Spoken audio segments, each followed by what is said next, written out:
അധ്യായം. ഇസ്രായേൽ ഷിത്തീമിൽ പാർക്കുമ്പോൾ ജനം മോവാബ്യ സ്ത്രീകളുമായി പരസംഗം തുടങ്ങി. അവർ ജനത്തെ തങ്ങളുടെ ദേവന്മാർക്ക് ബലികൾക്ക് വിളിക്കുകയും ജനം ഭക്ഷിച്ച് അവരുടെ ദേവന്മാരെ നമസ്കരിക്കുകയും ചെയ്തു. ഇസ്രായേൽ ബാൽപെയോരിനോട് ചേർന്നു. യഹോവയുടെ കോപം ഇസ്രായേലിന്റെ നേരെ ജ്വലിച്ചു. യഹോവ മോശയോട് ജനത്തിന്റെ തലവന്മാരെയൊക്കെയും കൂട്ടി യഹോവയുടെ ഉഗ്രകോപം ഇസ്രായേലിനെ വിട്ടുമാറേണ്ടതിന് അവരെ യഹോവയുടെ മുമ്പാകെ പരസ്യമായി തൂക്കിക്കളക എന്ന് കൽപ്പിച്ചു. മോശ ഇസ്രായേൽ ന്യായാധിപന്മാരോട്, നിങ്ങൾ ഓരോരുത്തൻ താന്താൻ്റെ ആളുകളിൽ ബാൽപെയോരിനോട് ചേർന്നവരെ കൊല്ലുവിനെന്ന് പറഞ്ഞു. എന്നാൽ മോശയും സമാഗമന കൂടാരത്തിൻ്റെ വാതിൽകൾ കരഞ്ഞുകൊണ്ടിരിക്കുന്ന ഇസ്രായേൽ മക്കളുടെ സർവ്വസഭയും കാണുകെ ഒരു ഇസ്രായേലിയൻ തൻ്റെ സഹോദരന്മാരുടെ മധ്യത്തിലേക്ക് ഒരു മിദ്യാന സ്ത്രീയെ കൊണ്ടുവന്നു. അഹരോൻ പുരോഹിതൻ്റെ മകനായ എലയാസറിൻ്റെ മകൻ ഫീനെഹാസ് അത് കണ്ടപ്പോൾ സഭയുടെ മധ്യയിൽ നിന്ന് എഴുന്നേറ്റൊരു കയ്യിൽ ഒരു കുന്തമെടുത്തു. ആ ഇസ്രായേലിൻ്റെ പിന്നാലെ അന്തപുരത്തിലേക്ക് ചെന്ന് ഇരുവരെയും, ആ ഇസ്രായേലിനെയും ആ സ്ത്രീയെയും തന്നെ അവളുടെ ഉദരം തുളയും വണ്ണം കുത്തി. അപ്പോൾ ബാധ ഇസ്രായേൽ മക്കളെ വിട്ടുമാറി. ബാധ കൊണ്ട് മരിച്ചുപോയവർ 24,000 പേർ. പിന്നെ യഹോവ മോശയോട് അരുളി ചെയ്തത്, ഞാൻ എൻ്റെ തീഷ്ണതയിൽ ഇസ്രായേൽ മക്കളെ സംഹരിക്കാതിരിക്കേണ്ടതിന് അഹരോൻ പുരോഹിതൻ്റെ മകനായ എലയാസറിൻ്റെ മകൻ ഫീനെഹാസ് അവരുടെ ഇടയിൽ എനിക്ക് വേണ്ടി തീഷ്ണതയുള്ളവനായി എൻ്റെ ക്രോധം ഇസ്രായേൽ മക്കളെ വിട്ടുപോകുമാറാക്കിയിരിക്കുന്നു. ആകയാൽ ഇതാ ഞാൻ അവൻ എൻ്റെ സമാധാന നിയമം കൊടുക്കുന്നു. അവൻ തൻ്റെ ദൈവത്തിനു വേണ്ടി തീഷ്ണതയുള്ളവനായി ഇസ്രായേൽ മക്കൾക്ക് വേണ്ടി പ്രായശ്ചിത്തം കഴിച്ചതുകൊണ്ട് അത് അവനും അവൻ്റെ സന്തതിക്കും നിത്യ പൗരോഹിത്യത്തിൻ്റെ നിയമമാകുന്നു എന്ന് നീ പറയണം. മിദ്യാന സ്ത്രീയോടുകൂടെ കൊന്ന ഇസ്രായേലിന് സിമ്രി എന്നു പേർ. അവൻ ഇശ്മേൻ ഗോത്രത്തിൽ ഒരു പ്രഭുവായ സാലൂവിൻ്റെ മകനായിരുന്നു. കൊല്ലപ്പെട്ട മിദ്യാന സ്ത്രീക്ക് കൊസ്ബി എന്നു പേർ. അവൾ ഒരു മിദ്യാന ഗോത്രത്തിൽ ജനാധിപനായിരുന്ന സൂരിൻ്റെ മകളായിരുന്നു.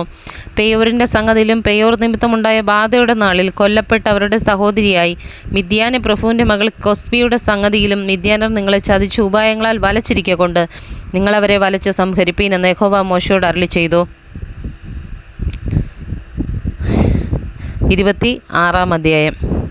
ബാധ കഴിഞ്ഞ ശേഷം യഹോവ മോശയോടും പുരോഹിതനായ അഹരോന്റെ മകൻ എലയാസറിനോടും ഇസ്രായേൽ മക്കളുടെ സർവ്വസഭയും 20 വയസ്സ് മുതൽ മേലോട്ട് യുദ്ധത്തിന് പ്രാപ്തിയുള്ള എല്ലാവരെയും ഗോത്രമായി എണ്ണി തുകയെടുപ്പിനെന്ന് കൽപ്പിച്ചു. അങ്ങനെ മോശയും പുരോഹിതനായ എലയാസറും യെരിഹോവിൻ സമീപത്ത് യോർദാൻ അരികിലുള്ള മോവാബ് സമഭൂമിയിൽ വെച്ച് അവരോട് യഹോവ മോശയോടും ഇസ്രായേൽ ദേശത്തു നിന്ന് പുറപ്പെട്ട ഇസ്രായേൽ മക്കളോടും കൽപ്പിച്ചതുപോലെ 20 വയസ്സ് മുതൽ മേലോട്ടുള്ളവരുടെ തുകയെടുപ്പിനെന്ന് പറഞ്ഞു. ഇസ്രായേലിൻ്റെ ആദ്യജാതൻ രൂബേൻ്റെ പുത്രന്മാർ ഹാനോക്കിൽ നിന്ന് ഹാനോക്യ കുടുംബം, പല്ലൂവിൽ നിന്ന് പല്ലുവ്യ കുടുംബം, ഹെസ്രോനിൽ നിന്ന് ഹെസ്രോന്യ കുടുംബം, കർമ്മിയിൽ നിന്ന് കർമ്മ്യ കുടുംബം. ഇവയാകുന്നു രൂബേന്യ കുടുംബങ്ങൾ. അവരിൽ എണ്ണപ്പെട്ടവർ 43,730 പേർ.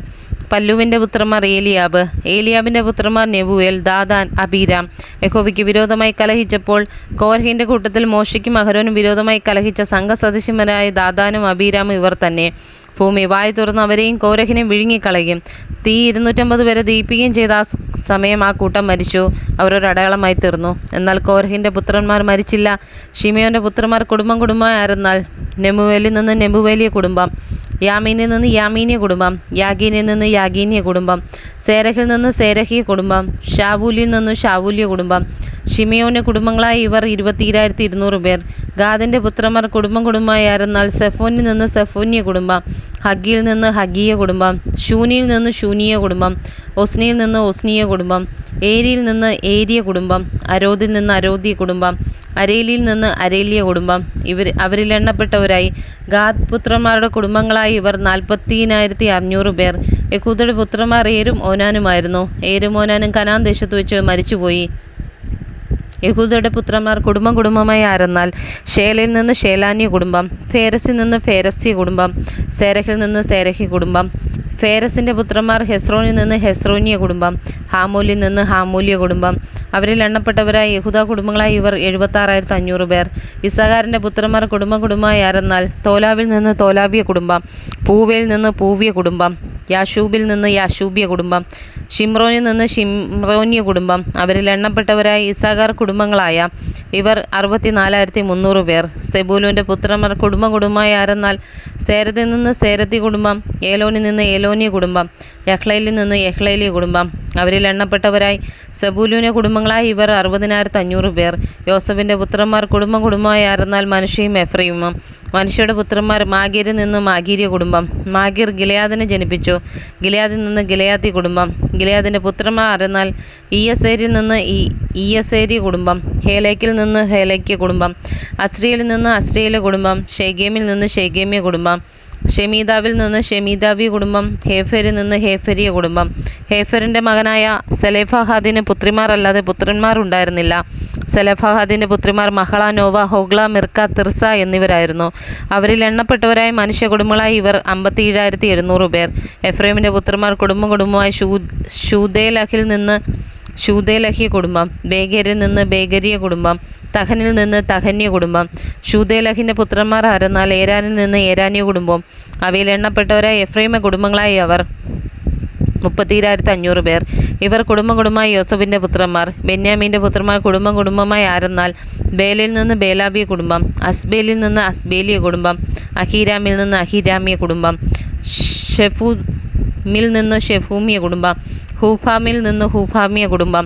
ബേലിയുടെ പുത്രന്മാർ അർദും നാമാനുമായിരുന്നു. അർദിൽ നിന്ന് അർദിയ കുടുംബം, നാമാനിൽ നിന്ന് നാമാന്യ കുടുംബം.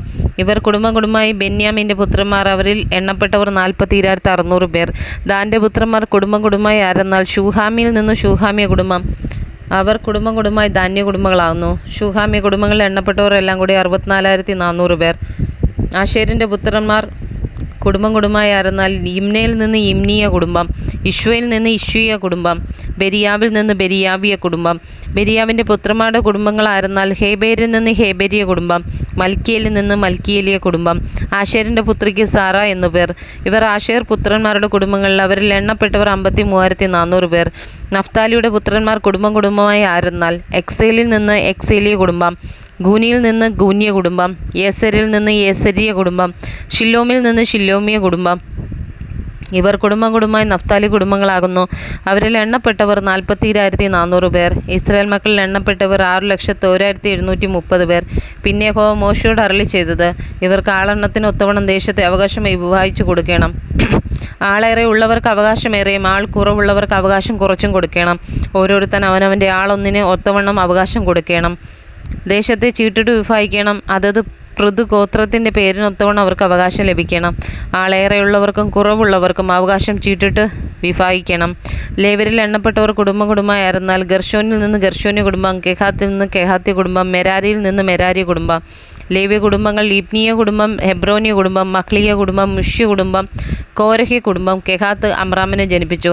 അമ്രാമിൻ്റെ ഭാര്യയ്ക്ക് യോഖബെദ് എന്നു പേർ. അവൾ മിസ്രൈം ദേശത്തു വെച്ച് ലേവിക്ക് ജനിച്ച മകൾ.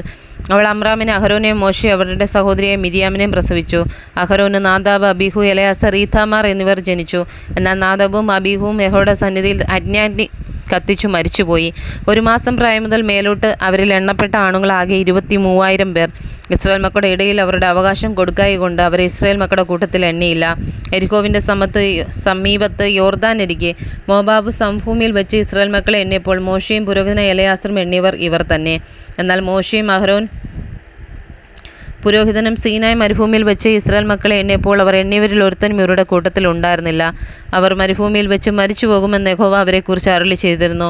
യെഫുന്നയുടെ മകൻ കാലേബും നൂൻ്റെ മകൻ യോശുവയും ഒഴികെ അവരിൽ ഒരുത്തനും ശേഷിച്ചില്ല.